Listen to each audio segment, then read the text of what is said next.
Eamon Khan here for Seconds Out with Fabio Wardley. Got a date with Destiny October 25th. Fabio, how you doing?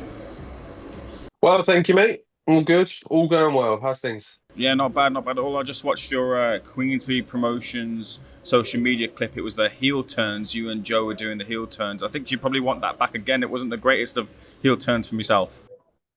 Yeah, I think it was a bit of a new concept to me. He played it a bit better. His acting skills and stuff are a bit better than mine with all the videos and the call outs and stuff he puts out. He's a bit more kind of skilled in that department.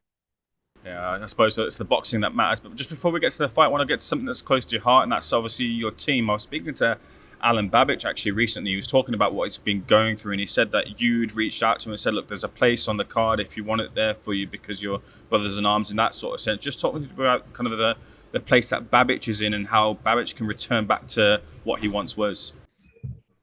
Yeah, look, he was fantastic for the sport when he was in the thick of it, when he was moving through and doing his thing. He built his own little savage army. He had his little like this little persona or what you ever want to call it going as well, and the fans absolutely loved it. So look, it'd be great to have him back. Like tough to take losses and knockouts and things like that, and work your way back into the sport takes a bit. But I think like he's always great value for money in that sense. He's always entertaining. So yeah, look, he'd be great to have on the card if we could pull it all off. But I don't know. But hopefully we see him soon. In terms of, there's been a little bit of a shuffle round in terms of next week with Jamie TKV's fight. We're not sure what the status is, but you might be able to tell us. Is that fight going ahead? Will you have the full squad with you if that fight doesn't go ahead in terms of your training team? Yeah, look, I'm not entirely sure what the full situation is going on with Jamie and that. I haven't actually seen him as of late in the gym or whichever, so I don't know what their plans are if they're carrying on, if they're moving the date or whichever else. As of late, I've just kind of focused on myself, so I haven't really crossed paths with him as of late. I've noticed that, and maybe it's not the full case, but in terms of your social media, there's been a lot of presence for the gym back at home as opposed to in London. Have you had more of the focus of the gym or your training camp being at home than in London, or has it just been a case of you've just been putting those clips on social media?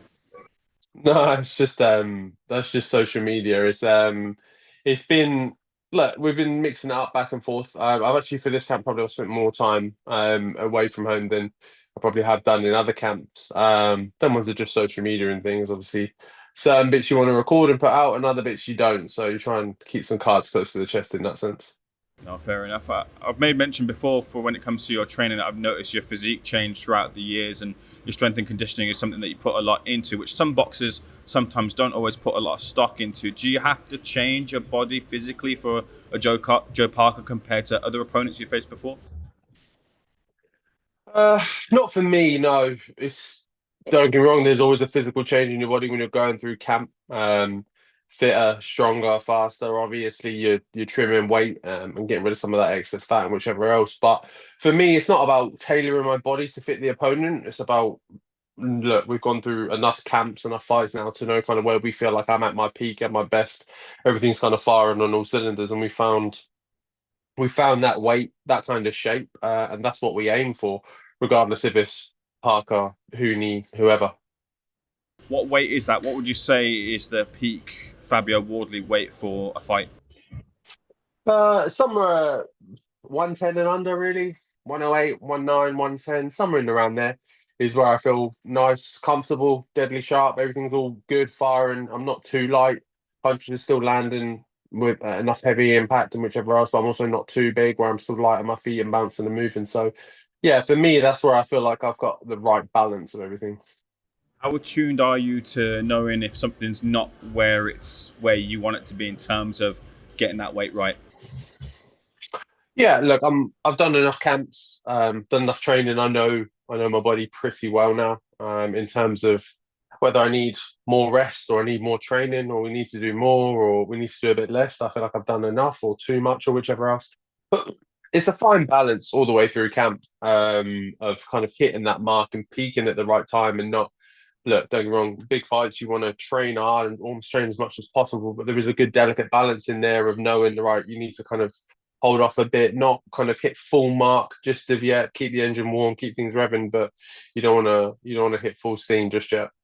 Couple of interesting aces in the pocket, if you will. First of all, that being the Ben Davison team and the game planning research that they're doing to creating a game plan for defeating the fighter. And then also adding to that is that Dylan White, your close friend, has fought Joe Parker and beaten him beforehand, although many years ago, but still has that win under his belt. In terms of the conversations you've had with Dylan about Joe Parker, where have they led in discussions as how to beat him? Yeah, look, I haven't actually spoken to him at all about the Parker fight in that sense because the team, we just feel that Parker is very different from how he was when he fought Dylan back then. Don't get me wrong, there's some small tendencies, habits, whatever you want to call them, that a fighter just innately carries on through their career. But as a whole, obviously, everyone's spoken a lot about it. That under Andy Lee's had a pretty big revamp of things. So his more recent fights and things are the stuff we've been paying attention to. So here's something interesting that I want to know, because the pundits and the media have made a lot of Joe Parker's recent run, and we're essentially saying that he's a different Joe Parker. But from the work that you and your team have done, is he a different Joe Parker? What does he do that's so different from the ones that was a couple of years back to the ones that's been getting these wins now? I don't know if wholly as a skill set he's entirely a different fighter.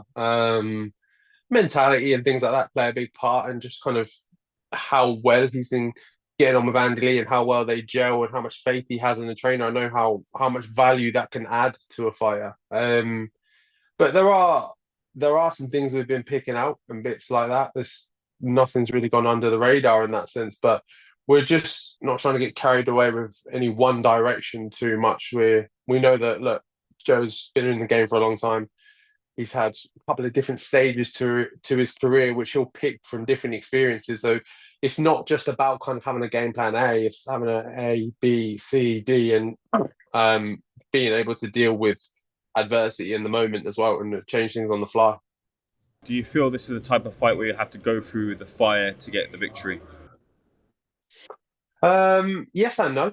Well, like for, I think for me, maybe a habit you may want to call it, or just a way of going about things in a certain sense. I'm usually the one to drag things towards the fire in that sense, and kind of put that pressure on the situation. So in if I want to go right, let's get in front of him and stick it on him and make this a real pressure fight. Or if I want a boxing move, I'm sure Joe's got the skill set to kind of want to do the same as well. So I don't know. I think they would think, if I'm thinking at it from their perspective, I think they would think that that really levels out the fight for them if they try and meet me kind of in the middle of the ring, punch for punch in that sense. I think they'll try to lean more on his kind of boxing ability, and him trying to kind of stay away from things. So you're expecting a Joe Parker that's in there to box Fabio Wardley as opposed to fight Fabio Wardley? Um, yeah, look, I'm not in no way am I saying he would shy away from a fight because I don't think he would, but I just think as a game plan of Andy Lee and them saying to him like, look, you can. I think they would think that they could say like, you could beat him if you just box and move and whichever else and kind of sit on your skills. I think they would. I think that's the kind of perspective they might take of it. So if it's just a fight, who wins the fight? If it's a fight, sorry, so it's a weird question. Look, in whichever way it goes, it's whoever implements their skills, their tactics better on the night. We can all go in there with a game plan and whichever else, and if he turns thing on their head and I keep sucking into his game or playing up to him in that sense, then it's not going to work out well for me, and vice versa. If he's not switched on enough to look at things I'm trying to pull off or pull the wool over his eyes with, then he's not going to come out on top either. So look, it's whoever turns up on the night and really implements their style and makes the fight go their way. Fabio, just a couple of quick snappy questions. These are two key parts of the fight I think that might sway who wins. And first of all, the power differential between you two. You and your team, who do you think has the power advantage over the other? I think the power advantage is with me. In no way that's to say that he's a slouch in that sense, but I think my record speaks for itself, and the punch power in my last few fights are very evident. And what about heart? What about Heart, the will to win. Yeah, look, I think again with me, my record, my previous fights, my resume in that sense, it speaks for itself. There's not really much I have to prove in terms of heart, determination, and will to win. And I wouldn't say that Parker does either. He's grinded through a lot of hard fights. So you can see in the Zhang fight where he goes down a couple of times, still gets up, still comes through, and still wins. So look, he's got that heart as well. So that's a question really. Both of us have got the heart, have got the grit. It may just be a question of who's got that extra percentage more on the night. Fabio, looking forward to it. Thanks for speaking to Seconds Out. Wish you all the best in your fight with Joe Parker. Cheers, mate. Thank you.